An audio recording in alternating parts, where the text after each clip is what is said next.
이진숙 방송통신위원장 여러분 어떻게 보셨습니까? 기자 출신에서 국회의원 출마 그리고 대구시장 후보 출마까지 전 인생의 과정을 되돌아봤을 때 야 정말로 자격 있는 사람이냐라는 생각이 들면서도 동시에 어떻게 사람이 저렇게 거짓말을 대놓고 철판 깔고 할 수 있느냐 이런 생각이 저는 들었는데요.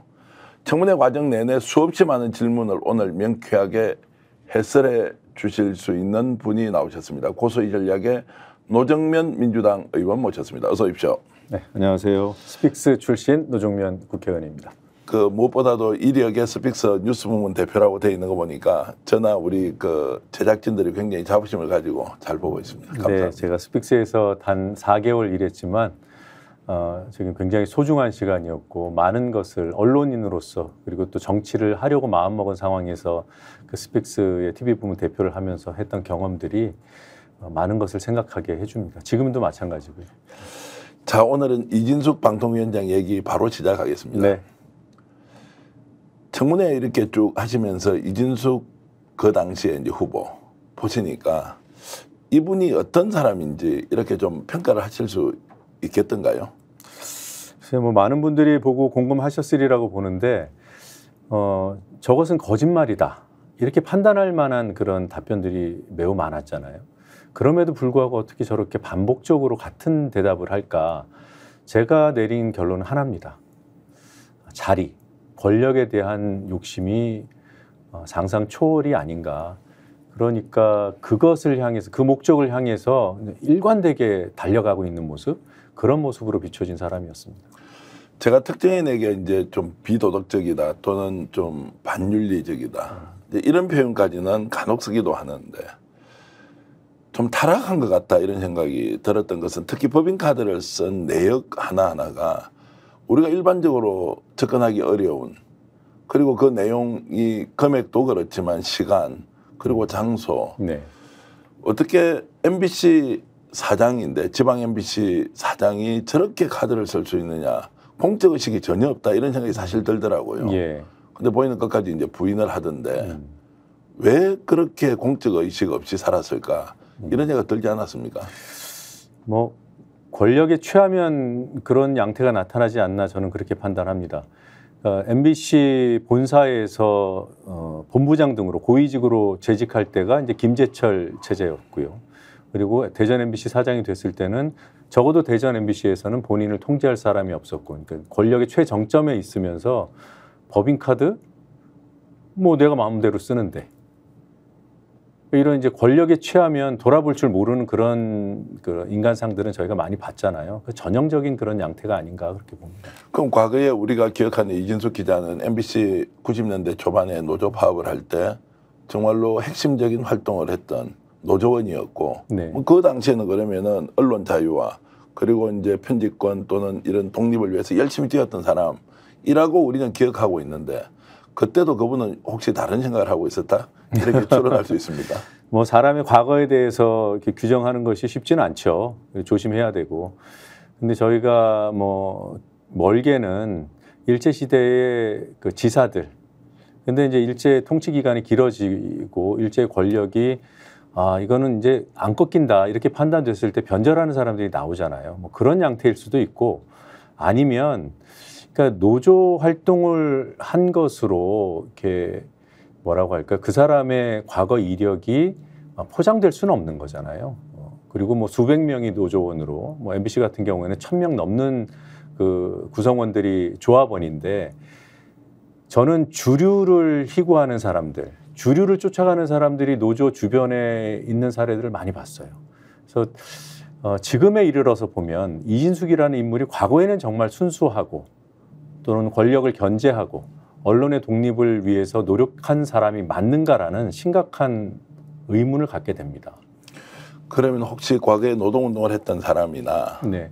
또는 언론 관련된 이제 그 활동을 했던 분들이 우리가 보통 이야기하는 변절이 되었다. 네. 또는 이제 이런 분들이 정치권에 들어오고 나서 정반대로 자신과 함께 했던 과거의 동지들을 공격하고 뭐 이런 유형도 우리가 많이 보지 않습니까? 예. 비슷하다 아니면 다르다 이런 것들은 어떻게 좀 저는 봐야 비슷하다고 봐요. 그러니까 그 이전에 정말로 권력을 쫓고 주류를 쫓다가 노조가 세 보이면 노조 옆에 있고 노조가 숫자가 많으면 노조 옆에 있고 그랬던 사람인지 아니면은 순수한 마음으로 노조의 어떤 투쟁에 방향성에 동의하고 하다가 나중에 권력을 쫓아서 변절한 것인지 그건 뭐 결론 내릴 수는 없습니다만 어떤 경우든 돌아선 사람들이 보이는 양태가 있어요. 새로운 권력에 부합하려고 눈에 들려고 오버합니다. 과잉 행동을 합니다. 남들보다 해고해야 된다는 주장을 강하게 하거나 이른바 해고 사태의 주역이 되거나 보면 이진숙 씨는 MBC 본사 그 김재철 체제에서 고속 승진을 하는 과정에서 뭐 트로이컷 그 사찰 프로그램 설치나 그다음에 대량 해고 사태나 전면에 서 있었던 사람입니다. 그리고 김재철 사장의 그 법인카드 오남용을 앞장서서 두둔했던 사람이고, 그 권력의 눈에 그 권력 최정점에 있는 김재철 사장 눈에 들기 위해서는 무슨 일이라도 했던 것이 아닌가. 제가 이제 비슷한 질문을 드리는 이유는 시청자 여러분 어떠신가요? 저는 뭔가 변절을 했다면 가슴에 이렇게 손을 얹고 나면 한편으로는 좀 미안하다, 내 양심의 가책을 느낀다, 뭐 이런 걸 갖고 있는데 보통 그렇지 않습니까? 이분은 우리가 기자 출신으로 보면 선배이기도 하고 인생의 선배이기도 하고 그리고 종군 기자로서 대한민국의 언론이 어떻게 이제 현장 취재를 해야 하는지를 그래서 한때는 저희들이 이분을 통해서 기자의 활동이 어떻게 돼야 한다는지 일종의 표본이 되기도 했던 분이 이런 정도로 타락을 해버리고 나니까 야, 내가 세상 정말 잘 모르는 것인가 여전히? 아니면 우리가 오히려 어리석고 바보처럼 살고 있는 것인가? 이런 질문이 들어서 정말 한편으로는 이분이 했던 이야기가 혹시 진실이 아닐까? 라는 생각까지 저렇게 일관되게 아니다, 거짓이다, 공적으로만 썼다라고 하는 그 강한 톤에서 혹시라도 내가 잘못 이해하고 있는 건 아닌가 이런 생각이 좀 들더라고요. 근데 뭐 청문회에 나와서 그 얘기 말고는 할 얘기가 없었을 겁니다. 너무 명확한 증거가 드러났는데 본인이 인정하기 시작하면 눈앞에 보이는 방송통신위원장이라는 장관급 자리를 놓게 되잖아요. 그러니까 이진숙이라는 사람이 어떤 점에서 문제인가? 종군 기자 좋아요. 뭐 거기에 대한 뭐 평가가 다양할 수 있지만 뭐 그걸 굳이 그때 종군 기자 맞아? 이런 질문을 하고 싶지 않았어요. 그런데 본인이 대전 MBC 사장하면서 엉뚱한 시점에 그 중동 전문가인 것을 드러내기 위해서 방송에 개입하고 인터뷰를 만들어내고 해외 출장 가고 이랬던 사실들을 보면 자기 자랑을 너무너무 하고 싶어하는 사람이다. 그게 이제 권력하고 맞닿아 있다고 보는 거죠. 그러니까 자기가 높은 자리에 있음을 과시하고 싶어하는 사람이 아닌가. 그래서 총선에도 출마하고 뭐 지방선거에도 출마하고 또 지금에 이르러서 어떻게 보면 본인의 과거를 전면적으로 부정해야 하는 상황임에도 불구하고 그 장관급 자리에 앉기 위해서 남들 보기에는 다 거짓말이 분명한데 천연덕스럽게 하잖아요. 마치 로봇가 입력된 대로 답변하듯이. 그걸 봤을 때는 제가 볼 때 제가 내릴 수 있는 개인적인 판단은 이준숙이라는 사람은 권력을 위해서라면 뭐든지 한다. 거짓말? 그건 아무것도 아니다. 자, 그럼에도 불구하고 범법행위가 있었으면 당연히 책임을 져야 하는데 지금까지 나왔던 것이 횡령으로 추정할 수 있는 게 많이 있었지 않습니까? 자, 이런 행위에 대해서는 지금 후속 어떤 좀 대책이나 아니면 이런 것들을 국회에서 하고 있습니까? 어떻습니까? 네, 이미 저희 야당 과방위원들이 고발을 했어요.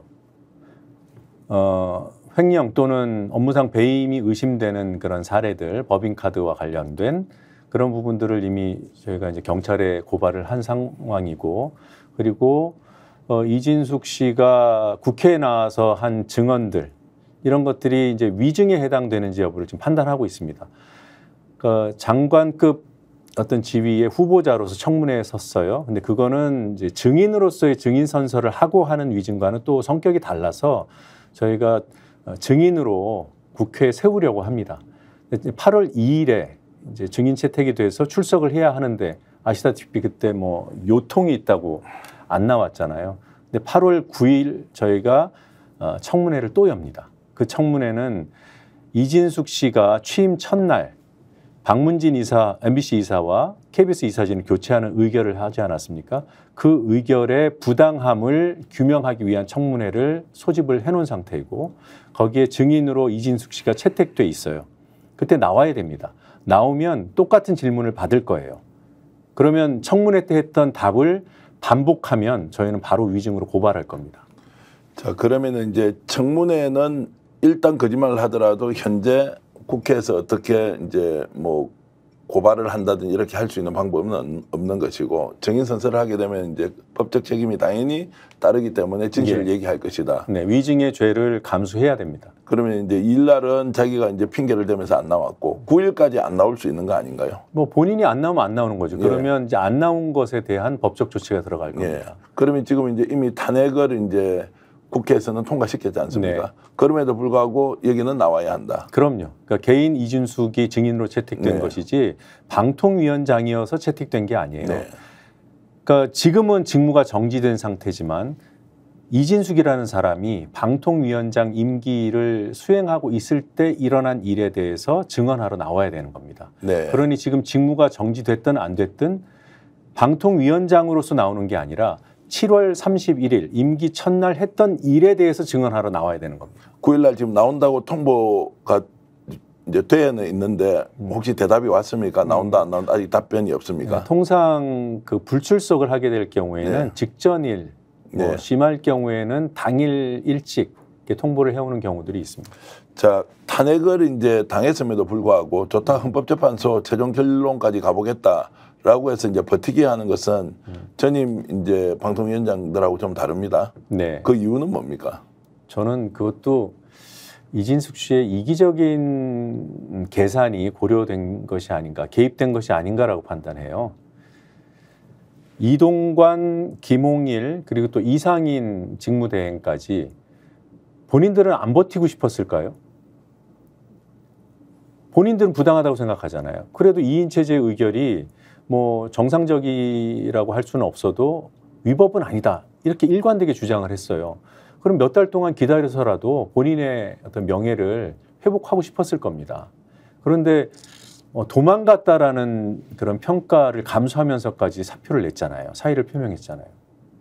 그건 물론 이제 뭐 용산하고 교감하에 그랬다고 치지만 이 집권 세력의 어떤 플랜에 본인은 본인의 의지나 욕심을 드러내지 않고 거기에 맞춰준 거죠. 그런 측면이 있습니다.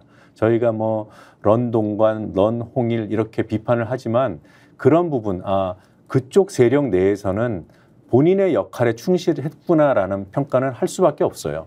그런데 이진숙 씨에 이르러서는 완벽하게 뭐 MBC 이사 교체, KBS 이사 교체가 마무리됐나? 그래서 저렇게 정권 차원에서 버텨도 된다라는 그런 시그널을 줬을까? 제가 볼 때는 아니에요. 굉장히 불안해요. 지금 박문진 KBS 이사진을 하루아침에 교체하는 의결을 했습니다. 7월 31일 이진숙 씨 임기 첫날에 한 일이에요.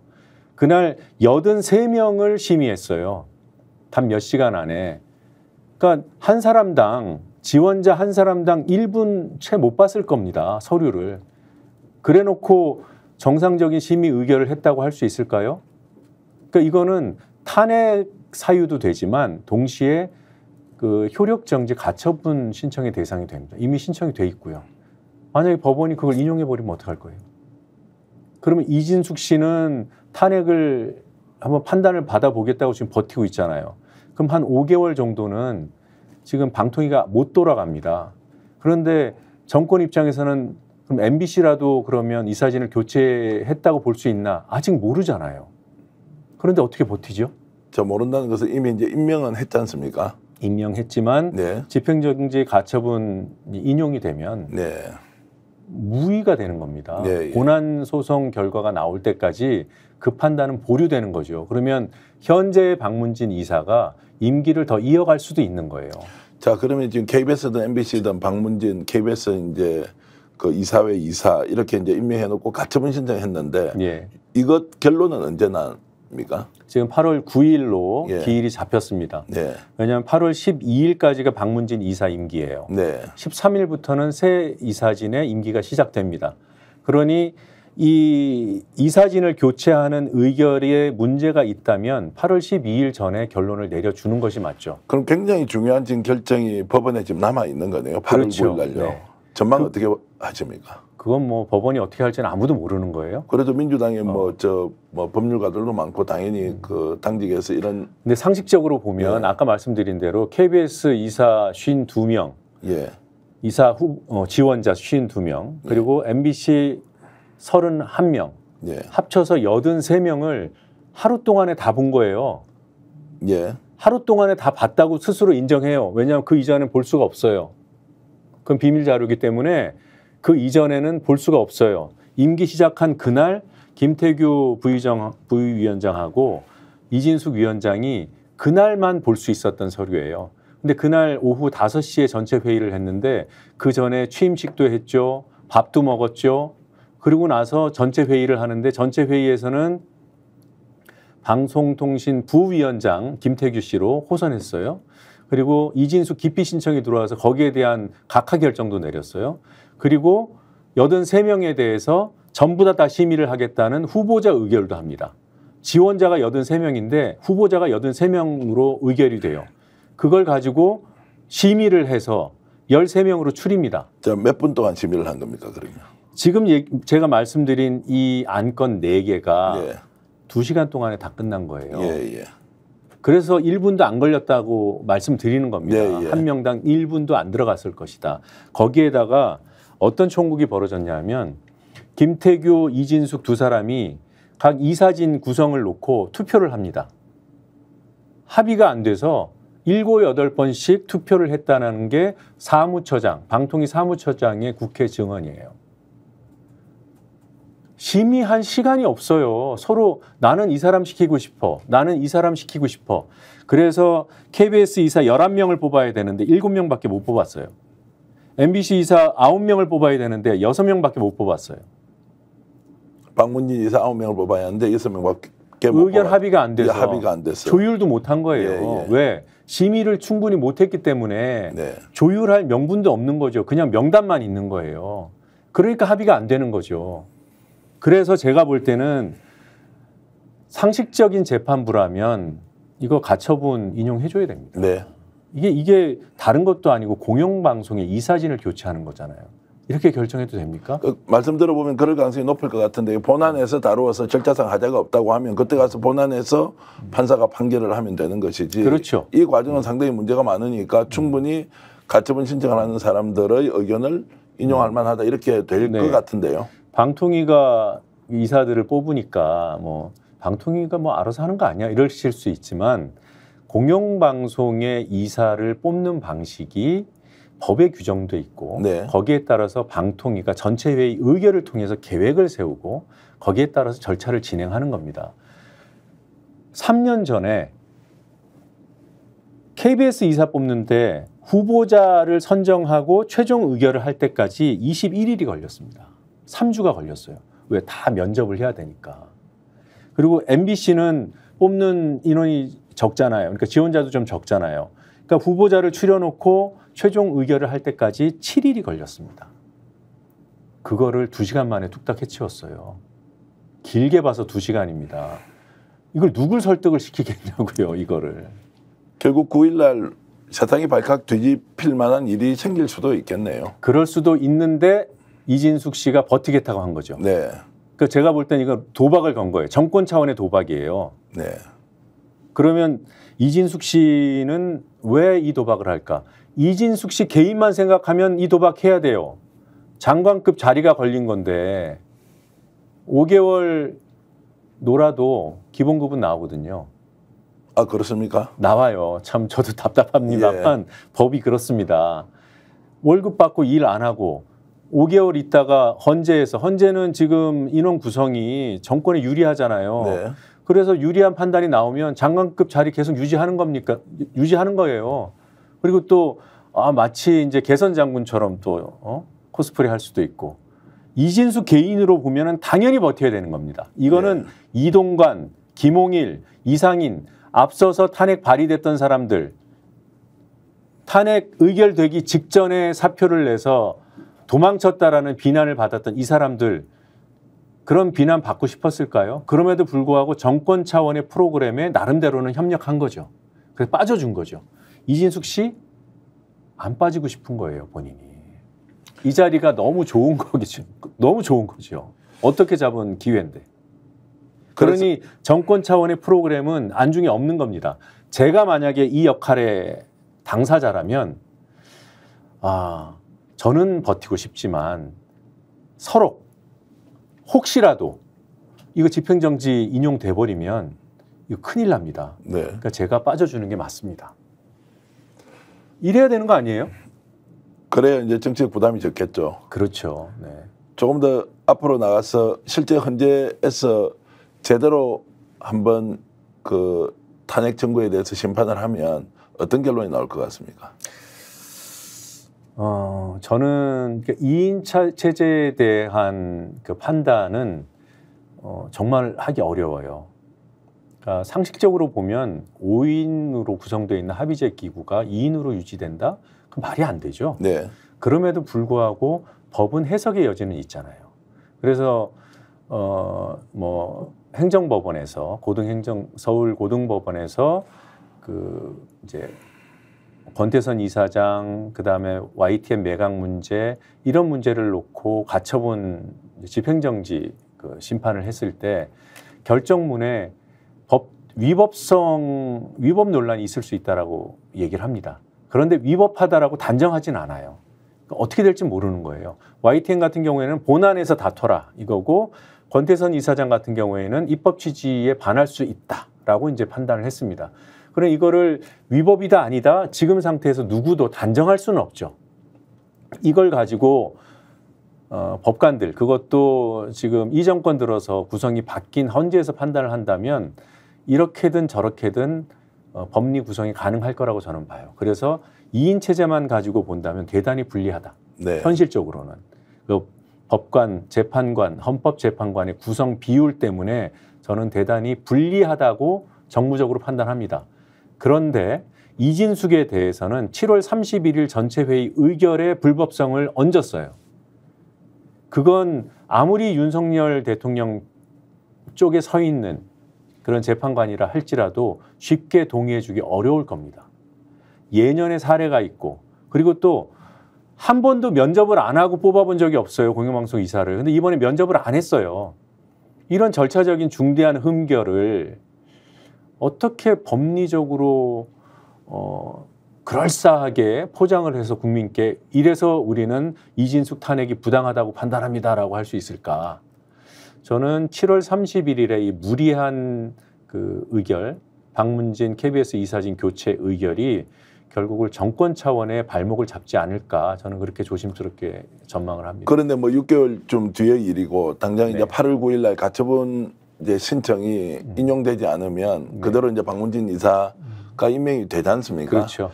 자, 그래서 MBC를 이제 완전히 장악한 것이다. 그러면 KBS에 YTN에 그럼 MBC까지 이제 장악을 해버리지 않습니까? 네.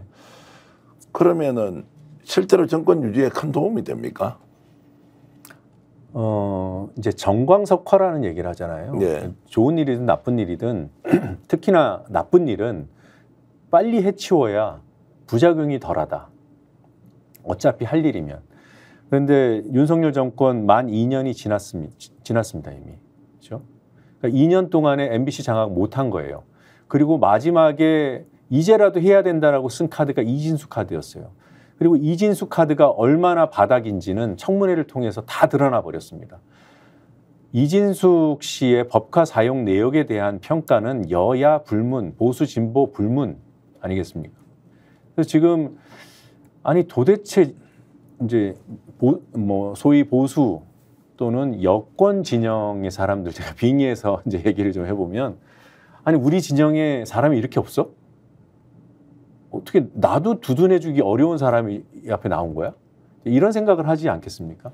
이제 그런 측면에서 보면 MBC를 설사 사장 교체하는 수순까지 가서 장악하려 든다 하더라도 뭐 내부의 반발도 있겠지만 저항도 있겠지만 그것과 무관하게 국민들께서 이미 많이 알아버렸다. 이렇게까지 무리해서 하려는 것이 과연 뭐 저들이 얘기하는 뭐 방송의 정상화, MBC가 이미 편향된 방송이기 때문에 바로잡는 절차이다. 이런 걸 누가 믿어주겠냐는 거죠. 그래서 제가 볼 때는 늦었다 이미. 그리고 늦게 하면서도 카드가 너무 저급이다. 그래서 국민들께서 많이 알아버렸기 때문에 MBC 경영진을 바꾸는 단계까지 나아갈 수는 있어도 그것으로 뭐 다음 지방선거라든가 다가올 대선에 결정적인 영향을 미칠 것이다. 저는 못 그럴 거라고 봐요.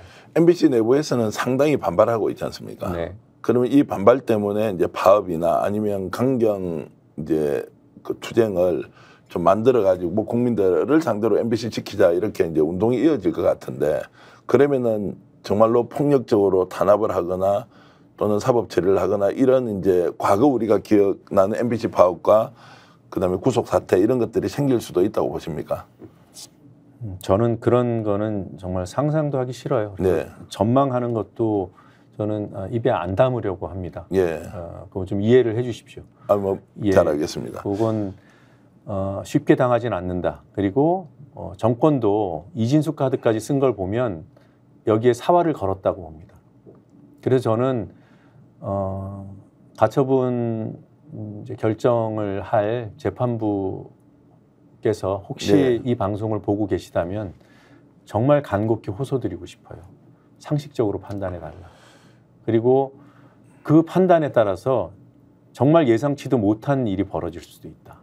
대통령 탄핵으로 이어질 만한 중대한 사건으로 이것이 좀 비화될 수 있다는 생각이 들기도 하고요. 뭐 그래서 질문을 좀 드렸는데 어쨌든 그 과정에서 얼마나 많은 희생과 그리고 국민들의 이제 좀 불안 뭐 이런 것들이 생기겠느냐라는 걱정도 솔직히 좀 앞서기도 합니다. 저는 대통령 탄핵은 하나는 한 축은 이 기계적인 거부권 행사. 그러니까 본인이 마음에 안 든다고 그냥 막 거부해 버리는 이 거부권 행사가 굉장히 큰 비중, 탄핵을 해야 하는 어떤 그 명분에 아주 큰 비중을 차지할 것이고 또 한 축은 예기치 않게 터진다. 그러니까 예기치 않게 터지는 부분이 뭐가 될지는 아무도 모르는 거죠. 사실 이종호 녹취록이 세상에 공개될 거라고 누가 예상이나 했겠습니까? 그 이종호 녹취록 안에 삼부 토건이 들어있을 거라고 누가 예상을 했겠습니까? 그리고 이종호 녹취록 안에 그 치안감 인사 이게 그 자체로도 놀라웠는데 이 정도는 그러니까 치안감이면은 무궁화 2개 뭐 군으로 치면 별 2개짜리잖아요. 이 정도는 우리 주변에 있어야 돼 이런 얘기 자체로도 놀랍지만 그게 마약 수사의 외압으로까지 연결될 줄 누가 알았습니까? 이렇게 지금 이 정권은 그동안 관리가 안 된 상태로 2년 넘게 왔기 때문에 어딘가에 무엇인가가 도사리고 있다. 그게 터질 거라고 봅니다. 지금 터지고 있는 과정이고 MBC까지 안 가도 뇌관은 터진다. 자칫 말씀을 잘못 드리면 뭔가 터지도록 기다리는 사람처럼 보이니까 저는 이제 MBC 문제가 그만큼 내부에 응축되어 있는 이 폭발력이 있는데 이걸 MBC를 장악함으로써 어느 정도 정권에 유리한 보도를 만들어낼 수 있다라고 하는 착각이 아마 착각이어서 큰 사건으로 변질될 수 있다라고 이제 생각하기 때문에 질문을 드렸고요. 그런데 일관되게 국힘 쪽에서는 문재인 정부나 과거에 뭐 민주개혁 정부가 있을 때도 다 방송 너희들 장악한 거 아니냐. 너희들 유리하게 다 끌고 갔는데 왜 우리한테만 유독 이렇게 시비를 거느냐. 이제 이렇게 얘기를 하고 심지어 이제 YTN 출신이고 우리 스픽스 대표를 하셨지만 자 봐라 더불어민주당 저 사람들 원래 색깔이 이상한 사람 아니냐. 이제 이렇게 하면서 그 양비론을 이렇게 펴니다. 이 부분은 어떻게 봐야 됩니까? 저는 뭐 그 얘기를 하기 시작하면 예. 뭐 서로 할 얘기들이 너무 많아요. 그러니까 KBS 고대영 사장 같은 경우에 소송에서 이겼잖아요. 그러니까 문재인 정부에서 할 말이 없는 거고요. 그리고 또 문재인 정부에서 방송 관련 그 지배구조, 공영방송 지배구조 바꾸는 법 통과 못 시킨 거 맞잖아요. 그러니까 저는 민주당, 과거의 민주당이 받을 부분은 비판받아야 된다고 생각해요. 그런데 당연히 뭐 그런 비판과 무관하게 정권 차원에서 보도에 개입하고 막 지배구조 흔들고 지금 국민의힘 정부처럼 그랬나? 그건 아니에요. 현장에서 느끼는 겁니다. 그거를 똑같이 등치시키려는 그런 무리함이 있지만 그거 가지고 논쟁을 할 필요가 저는 없다고 봐요. 그래, 니들 말 맞아. 그러니까 이제 바꾸자고. 그럼 바꾸면 되잖아요. 바꾸기 싫어하잖아요. 그러니까 피장파장이라는 얘기는 당신들이 그랬으니까 우리는 못해. 이걸로 끝나는 거예요. 피장파장을 얘기하려면 피장파장이니 이제 다음 단계로 가자. 이게 이제 소위 말하는 이준석식 그 논리거든요. 저는 그냥 그렇게까지 인정해 줄 수 있다고 봐요. 그래, 피장파장이었으니 다음 단계 갑시다. 근데 안 하잖아요. 저들은 그냥 이 상태로 MBC까지 장악하는 걸 완료하고 싶은 거예요. 그걸 가지고 니들도 그랬으니까 할 말이 없다. 아니, 그래, 과거에 문제 있었어. 문재인 정부 때도 뭐 양의 문제일 뿐이지. 그래, 그런 욕심이 있었겠지. 욕심 부리지 못하도록 이제 선을 긋자고. 그때 왜 못 통과시켰냐 그런 거 따지지 말고 통과시키지 못한 것을 비판하고 그 바탕하에서 이제 갑시다라고 하면 가면 되잖아요. 근데 저쪽은 하기 싫은 거예요, 그냥 지금. 이제 하기 싫으니까 앞으로 이제 더불어민주당이 정권 잡아가지고 그때 공영방송 제도를 다 만들어라. 그렇게 되면 이제 악순환이죠. 근데 네. 왜 바꿔요? 네. 이런 생각하게 되잖아요. 네. 그게 문재인 정부 이전에도 마찬가지예요. 탄핵될 줄 몰랐던 거예요. 박근혜 탄핵을 아무도 예상하지 못한 거예요. 그러니까 그 이전에 민주당이 야당일 때 바꾸자 했을 때 국민의힘 그때가 무슨 당이었습니까? 당이 하도 바뀌어갖고 네. 이름도 모르겠어요. 그 국힘 전신이 응하지 않았잖아요. 그러니까 문재인 정부 들어왔을 때 국힘이 그때 하자고 했을 때 안 했으니까 우리끼리 합시다라는 의견이 나왔던 거예요. 그런 악순환 이제 반복하지 말자는 거죠. 그러면 지금 고리를 끊어야 돼요. 네? 고리를 끊어야 되자. 그게 맞잖아요. 그냥 하고 싶은 거예요. 저들끼리. 네. 그러면은 정권 바뀌었을 때 지금 이렇게 얘기하는 저 같은 사람이 나중에 목소리 내겠습니까? 그때 국힘이 안 해줬잖아. 우리도 우리끼리 해. 그랬을 때 저희 같은 목소리가 먹히겠냐고요. 또 다른 질문은 자 민노총 뭐 소속 조합은 민주노총입니다. 예, 그 민주노총 네. 이제 그걸 민노총이라고 하지 않습니까? 저들이 일부러 민주자를 안 붙이는 거죠. 아 그렇습니까? 민주에 대한 알레르기가 있어서 네. 알러지가 있어서 그런지 일부러 민노총이라고 하는 거예요. 네. 정당명을 줄여서 하는 것도 언론에다가 이렇게 해달라고 본인들이 요구하잖아요. 민주노총은 민주노총이에요. 네. 그런데 왜 민노총이라고 부릅니까? 일부러 계속 민노총이라고 부르는 네. 겁니다. 자 민주노총 소속 조합원이 95%다. 그래서 이것이 공영방송이 아니라 사형방송이다. 자 이렇게 이제 이야기를 하면서 결국에는 국민이 원하는 공영방송은 국민 여러 이제 분야에 있는 사람들이 다 이사적으로 참여해야 되지 왜 노조 중심으로 운영을 하는 것을 공영이라고 얘기하느냐라는 부분에 대해서 설명 좀 해주시죠. 아니 노동조합 할 권리가 헌법으로 예. 보장돼 있고 그 노동조합에 누구 가입하고 안 가입하고는 본인들 판단인데 지금 MBC에는 노조가 3개까지 있었어요. 뭐 23 노조가 통합을 했는지 한다고 그러는지 모르겠지만 본인이 가입하고 싶은데 가입하는 거예요. 그 결과치가 뭐 95%인지 89%인지 모르겠어요. 그게 100%면 어떻습니까? 네. 본인들이 누구한테 협박을 받아서 가입을 하나요? 본인들이 선택하는 거예요. 2노조, 3노조는 왜 노동조합이라고 기치를 내걸었는데 왜 조합원들이 안 모이는지 반성해야죠. 네? 그러면 뭐 회사 권력을 갖고 있는 주류 세력들이 그쪽으로 들어갔다? 그럼 자기들이 지지하던 김재철 체제, 안광한 체제, 김장겸 체제에서는 왜 조합원을 못 늘렸습니까? 제가 이 말이 안 되는 얘기를 하고 있는 거예요. 그리고 그 국민의힘은 입만 열면 민노총, 강성노조 프레임을 거는데 국회에서 발언할 때 특히 조심해야 됩니다. 국회 사무처 직원들 대다수가 민주노총 소속이에요. 그러면 그 국회 사무처 직원들의 조력 받지 말아야 돼요. 자기가 같이 일하고 있는 사람들을 혐오하고 악마화하고 그 사람들이 가입해 있는 단체를 악마화하고 혐오하게 만들고 그게 공당이 할 일입니까 그게? 민주노총이 불법단체예요? 그럼 불법단체를 규정해서 수사받게 만들어야죠. 그게 책임 있는 여당이죠. 입만 열면 강성노조 불법 파업 얘기하는데 파업 불법으로 하면 가만히 내버려둬도 검찰이 알아서 두드려 잡습니다. 그걸 필리버스터 한다고 앉아가지고 서서 하는 거죠. 필리버스터는. 네. 서서 뭐 수십 번, 수백 번을 반복해서 얘기하는데 정말 기가 차서 못 들어주겠더라고요. 국민의힘에 있는 이제 뭐 기자 출신 국회의원들도 사실 따지고 보면 민주노총 산하기관으로 일단 언론노조가 있지 않습니까? 네. 그 출신임에도 불구하고 끊임없이 이제 민주노총 프레임 그리고 노동자 중심의 방송사 운영 뭐 이제 이런 걸로 가지고 계속 갈라치기 하는데 그 일의 가장 앞자리에 기자 출신들이 있다는 거예요. 그래서 제가 이제 질문을 드린 것이고요. 어쨌든 그게 먹히고 있으니까 국민들은 양비론 이런 쪽으로 생각을 하는 사람도 있는 것이고 예. 이러면서 이 문제를 어떻게 이제 풀어갈 것인지는 훨씬 더 좀 복잡해질 가능성이 높다는 생각 때문에 좀 질문을 드렸고요.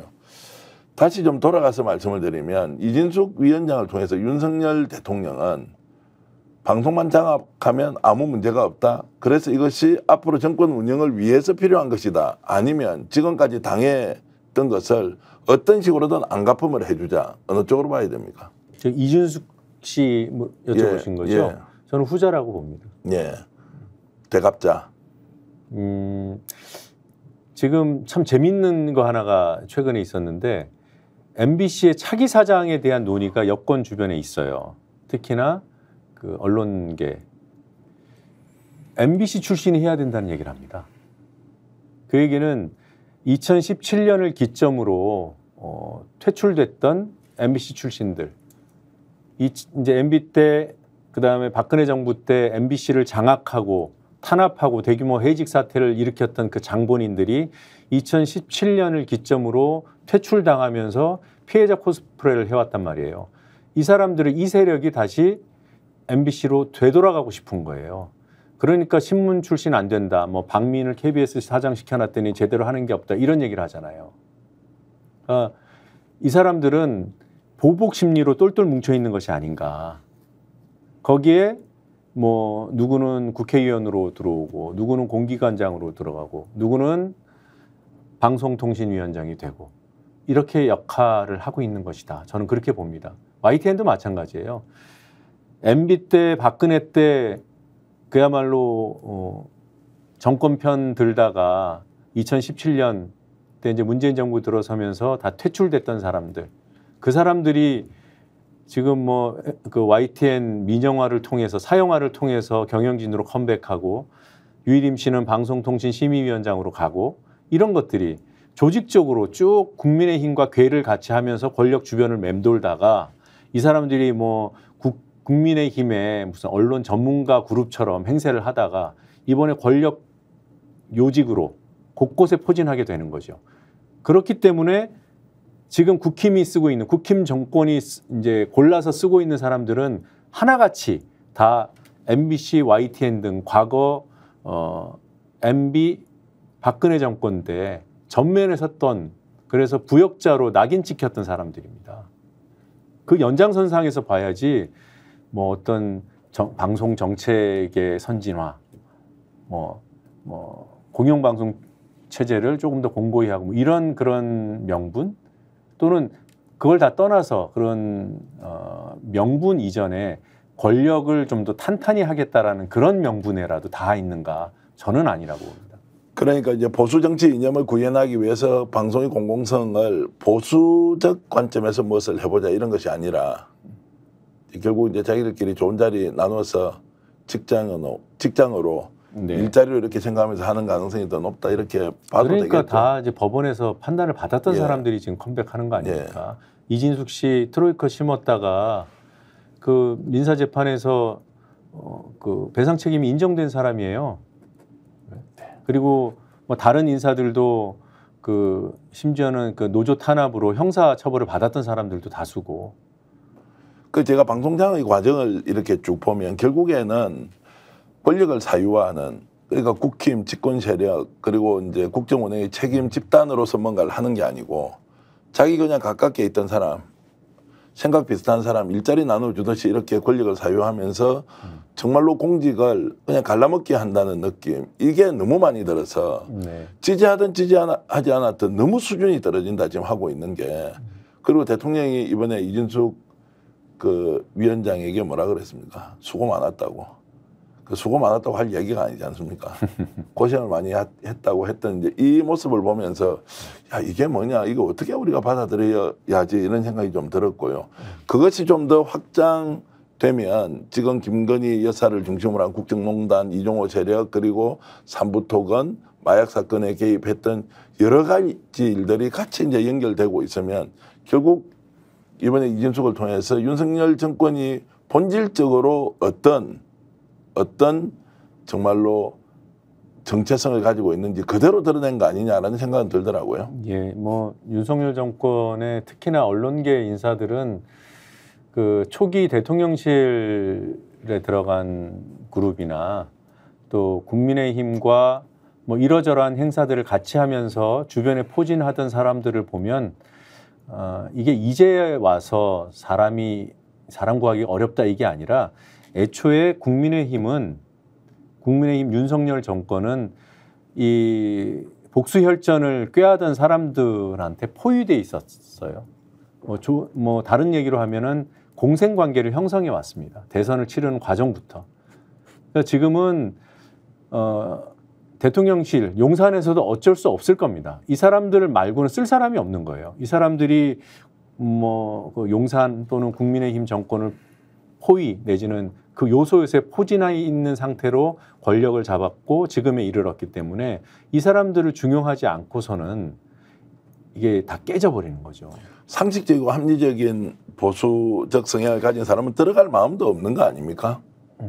뭐 발굴도 하지 않았다. 그게 오히려 저는 처음에는 이제 윤석열 정권의 어떤 통치 스타일 때문에 그렇게 된 것 아닌가 싶었는데 그 초기부터 이 사람들이 다 포진해 있었다는 걸 알고부터는 처음부터 들어갈 여지가 없었구나. 우리가 너무 잘못 알았네요. 네, 저도 제대로 몰랐습니다. 네.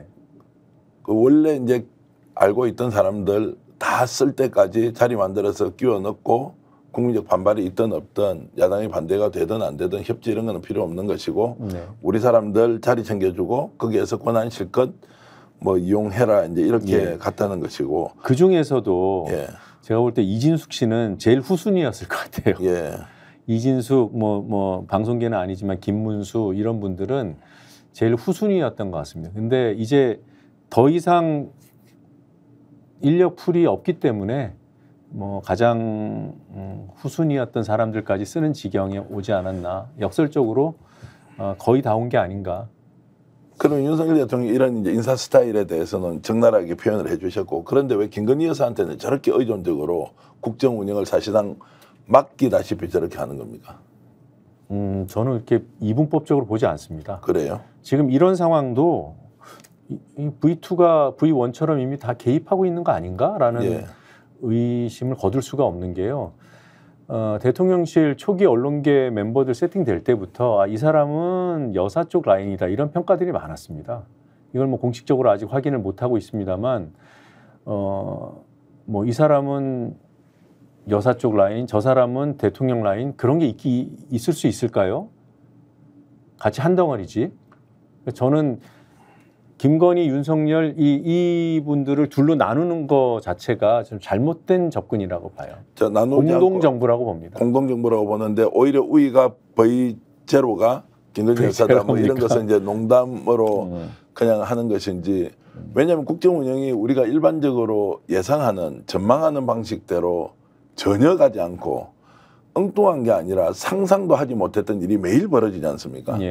그런 데서 뭔가 이게 주술적인 거냐 아니면 뭔가 좀 초현실적인 힘을 이용하는 것이냐 이거 지금 말도 안 되는 얘기 제가 하고 있지 않습니까? 그런데 그런 일이 늘 일어나고 있고 거기에 이종호가 튀어나왔는데 삼부토건이 나오고 마약 사건까지 나오는데 야 이거 뭐냐 계속 이렇게 이제 의심이 사실로 확인되기도 하고 더욱더 짙어지는데 대통령의 경로로부터 최상병 사건이 비롯됐다 이렇게들 생각을 할 때가 있었죠.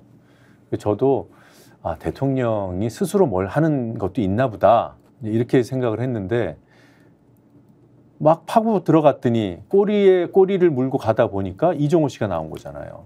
이종호 씨는 도이치모터스 주가 조작 사건으로 김건희 여사랑 얽혀 있는 사람이고, 아, 이 경로도 배우는 김건희 여사였나 이런 의심을 하게 되잖아요.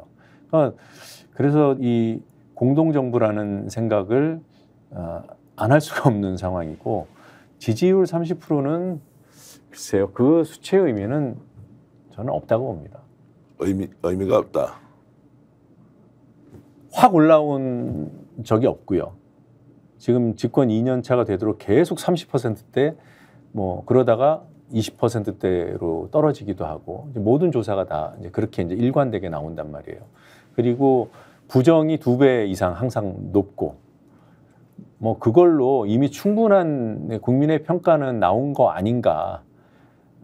뭐 여권 성향의 그 응답자들이 많이 표집이 되면 조금 높게 나올 수도 있는 거고, 아니면 좀 떨어질 수도 있는 거고, 뭐 여론조사는 흐름을 본다는 건데 이 단기적으로 조금 오르고 조금 내리고 이것도 의미가 없다. 이미 이 2년 넘는 이 장기간에 걸쳐서 30%대에 갇혀 있다는 것 자체가 이미 지금 윤석열 대통령에 대한 국민적인 평가는 끝난 것이 아닌가. 현 상황을 답답해하는 국민들은 이게 지지율만 무너지면 이제 끝날 것 같은데 이게 왜 이게 무너지지 않고 아직도 견고하게 유지되느냐. 그래서 뭔가 세상이 확 뒤집어져야 하는데 그런 게 여전히 저는 그런 안 데 보인다. 대해서 별로 궁금하지 않아요. 그렇습니까? 여론조사를 안 믿기 때문에 예.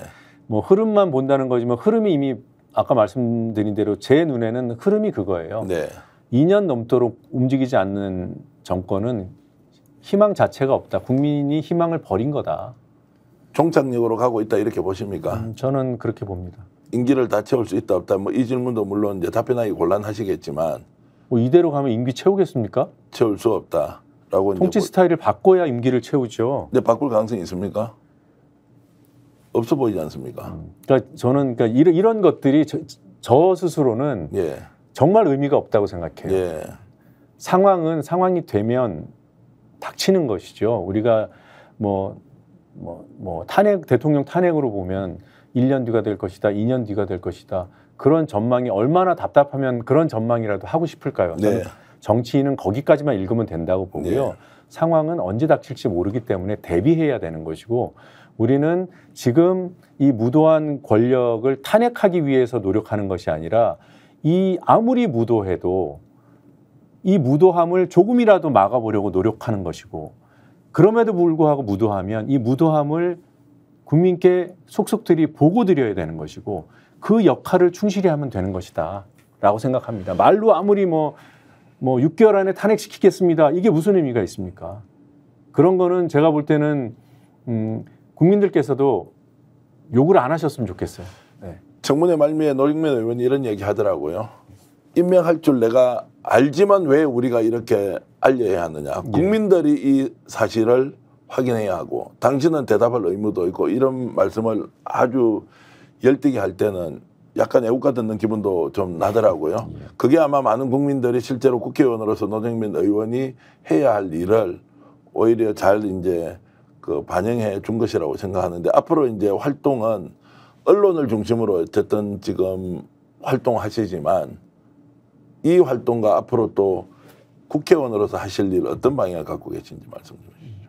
저는 조금 전에 드렸던 말씀이 제 답입니다. 네. 권력이 무도하면 그 무도함에 맞서야 되는 거고요. 그것을 진정시키기 위해서 노력을 해야 되고, 진정이 안 되면 깨려고 노력을 해야 되고, 이 과정을 속속들이 국민께 알려드려야 되는 것이고, 이런 노력을 하다 보면 어떤 상황이 생길지 모르니까 모든 가능한 상황에 대비해야 되는 것이고, 그래야 국민 혼란, 사회 혼란을 최소화할 수 있기 때문에 탄핵의 시점은, 물론 우리 대표님께서도 제게 그런 질문을 주셨다고 제가 이제 생각을 하고 답을 드리면, 탄핵의 시점은 국회의원이 정하는 것이 아니라 국민이 정하는 것이다. 정권의 향배는 국회의원이 정하는 것이 아니라 국민이 정하는 것이다. 국회의원은 오늘 이 순간 지금 벌어지고 있는 권력의 일을 감시하고 국민께 알리는 일, 이게 다라고 봅니다. 물론 이제 뭐 단기 계획도 세워야 되고 장기 전망도 해야 되겠지만 저는 그러한 것들은 속으로 감추고 오늘 하는 일, 내일 벌어질 일을 국민께 알리는 일이 훨씬 더 중요하다고 봅니다. 노정면 의원의 말씀을 통해서 정말로 이 정권이 지금 행하고 있는 무도함을 진정시키고 또 그 무도함을 깨어야 하고 그리고 그 내용을 국민들에게 소상하게 알려주는 역할 기대하면서 오늘 장시간 이렇게 인터뷰 고소의 전략 해 주셨는데 감사드립니다. 네, 감사합니다. 시청자 여러분 남은 시간 행복하게 보내시길 바라겠습니다. 여러분 고맙습니다.